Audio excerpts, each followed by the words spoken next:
that. Hold that. Hold it. Hi guys, welcome back to my channel. Hey guys, welcome back to my channel. My name is Melissa, and today we're gonna talk about how to be happier in poverty.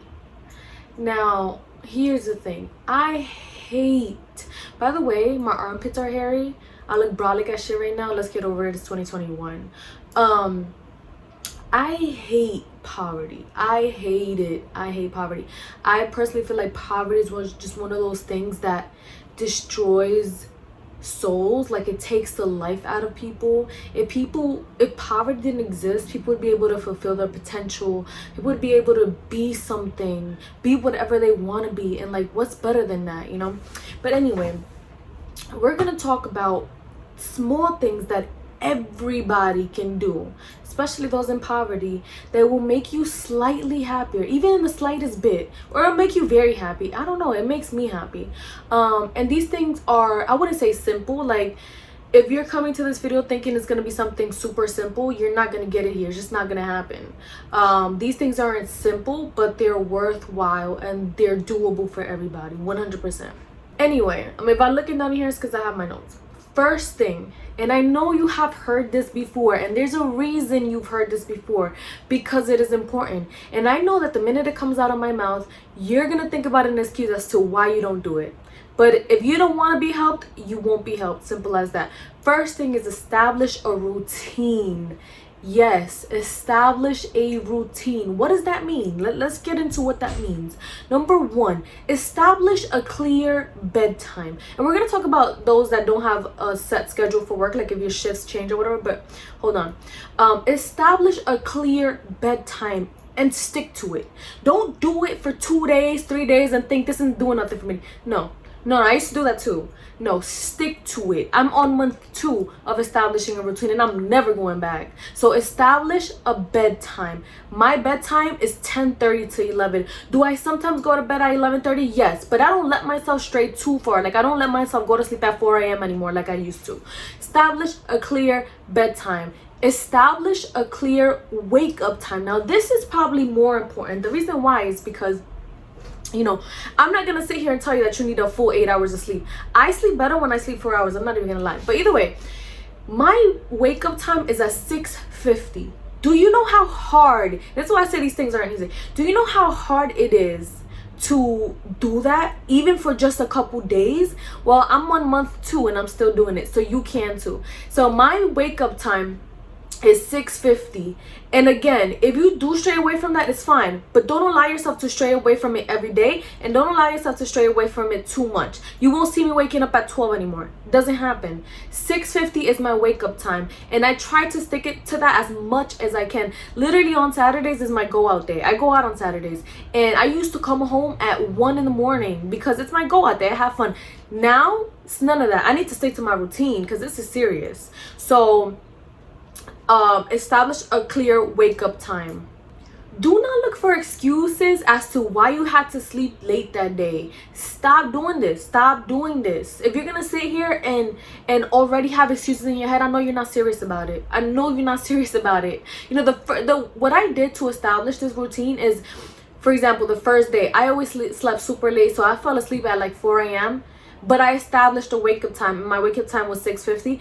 I woke up at 6:50 no matter how many hours of sleep I got. I got what, 2 hours of sleep, and I still woke up at 6:50.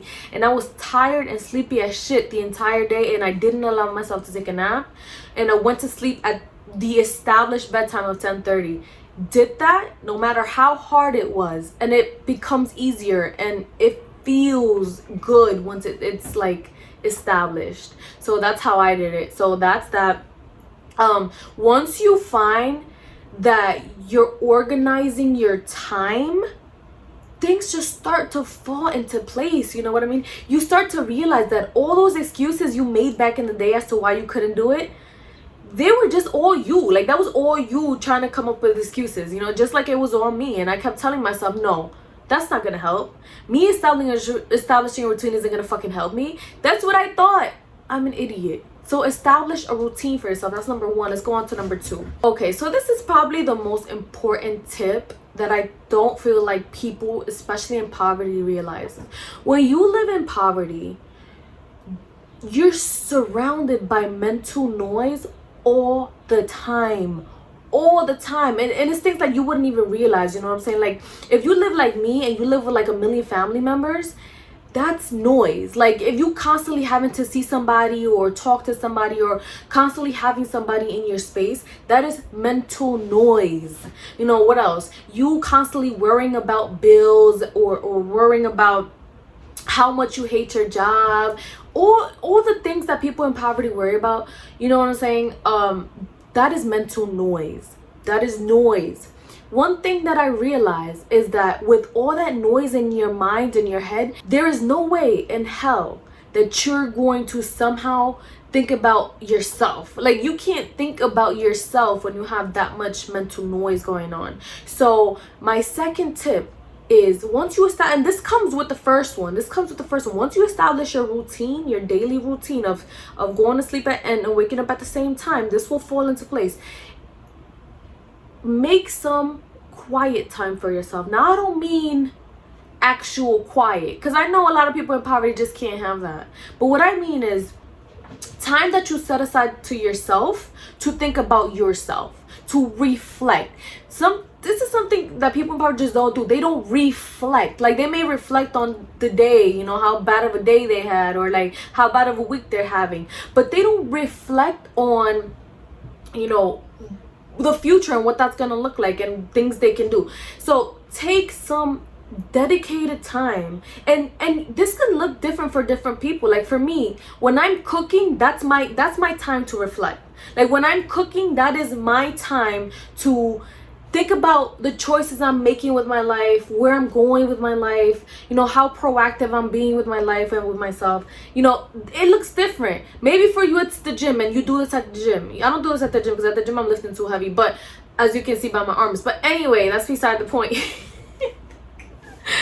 Why do I do this? You know, so setting aside quiet time may look different to everybody. Figure out what that looks like to you, but make sure that during this quiet time you're focusing on yourself. And that reminds me, you know, I used to always watch successful people make videos and say, oh, people in poverty don't do this and that. And me in poverty, I used to think, like, who do these people think they are? Like, do they think they just know this shit? Like, you know, I used to think that they didn't know what they were talking about. One thing that I realized is that people in poverty just don't know how to acknowledge certain things about their time. And you have to first acknowledge that you don't have time to think about yourself before you can give yourself time to think about yourself. You know what I'm saying? You know, does that make sense? Like, you can't wake up one day and think, oh, you know what I just realized? I don't think about my future. You don't wake up one day and think that. So that's why I'm making this video. I'm telling you, acknowledge the fact that there's so much mental noise around you and that you need to give yourself some time to think and reflect. Okay? So that's step 2, one of the most important things. Don't underestimate this. All right, I know y'all gonna think I'm a bullshitter after giving you this next tip, but I swear by this little thing. Matter of fact, let me show you. Boom, a to-do list. Now, I know what you're gonna think. I know you're gonna be like, no, that's not gonna help me. I'm not a to-do list person. Everybody thinks that in the beginning until they start doing to-do lists and they keep up with it and you realize that you love that shit. And make it fun, you know what I'm saying? Make it fun. I have this like whiteboard thing that I love to use. And so it has the calendar, it has notes, and then it has my to-do list. And so in my to-do list, I don't always do the things I have to do, but at least I know what I have to do so that I can, you know, have time for other things. So gym, you know, things, you don't even have to put this, but I put it because, you know, it makes you feel good when you accomplish something. So gym, feed my babies. I always put, that's a daily routine, but I still put it in my to-do list. Like, not like I need it in my to-do list, but I put it in my to-do list so I can, you know, go down the list and just better my time. You know what I'm saying? Laundry, I gotta do work. I gotta take my brother somewhere. You know what I'm saying? Like, a to-do list is very important. And believe it or not, it will organize you in a way that will make you slightly happier. Slightly happier, trust me. And it also helps you not procrastinate as much. If you're looking at it, if your to-do list is just there, sometimes you just want to get it out the way, so it helps with procrastination. All right, 2 more tips left, so stay till the end. The last tip that I'm gonna give you is one of the most important tips, so stay till the end. But before I continue, please subscribe to my channel, give this video a like, and go check out my other videos, because I love making these type of videos, but nobody ever gives their input, so it's like I'm talking to myself. But anyway, let's continue. Okay, next up is exercise. I know you don't want to do it, but do it even if it's 10 minutes. Look, in today's world, there's so many resources that you can no longer say that you don't know what to do. You can no longer say that you don't have time, because I'm pretty sure you have 10 minutes.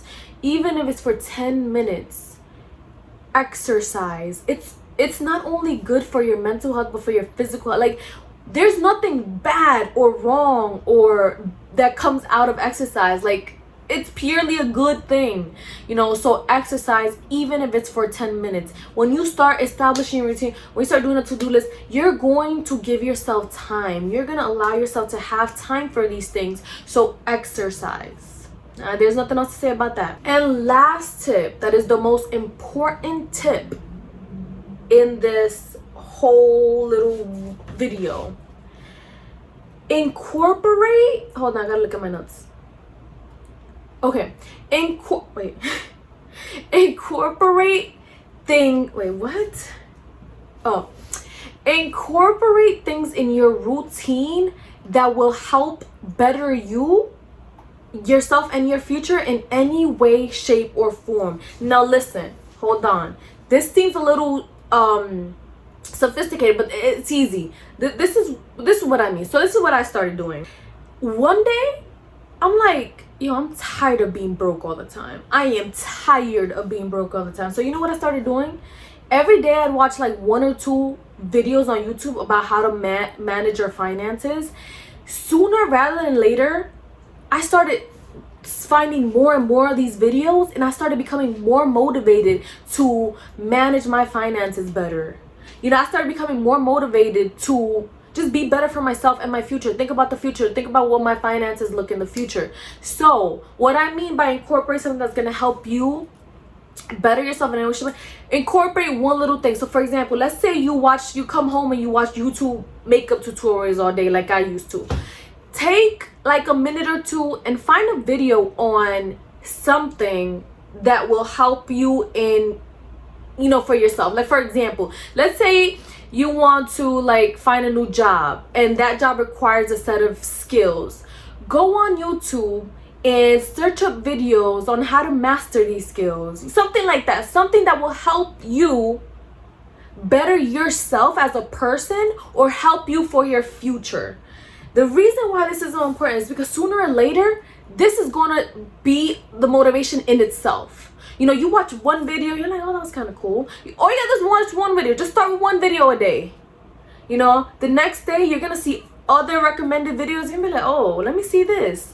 Sooner or later, you're going to start wanting to actually do things to better yourself. You're gonna start wanting to, you know, do things for your future. Yeah, and this is one of those small things that you can do to begin that motivation, to begin to give you ideas as to what you could do with yourself. You know what I'm saying? Like, for me, I felt like I was really struggling on the finances part. That's why we're poor. I was really struggling on that aspect. So I started watching videos on how to manage my finances, and now I'm up to the point where I want to learn about stocks and investing and all. You know, I've gone off the rails because I decided, you know what? Let me just watch this one video on how to manage your finances. Let me watch this one video on investing. Let me just watch this one video on ways to make money. You know what I'm saying? So incorporate, and that doesn't have to be YouTube videos. It could be anything. You know, it could be you reading a book about something that interests you.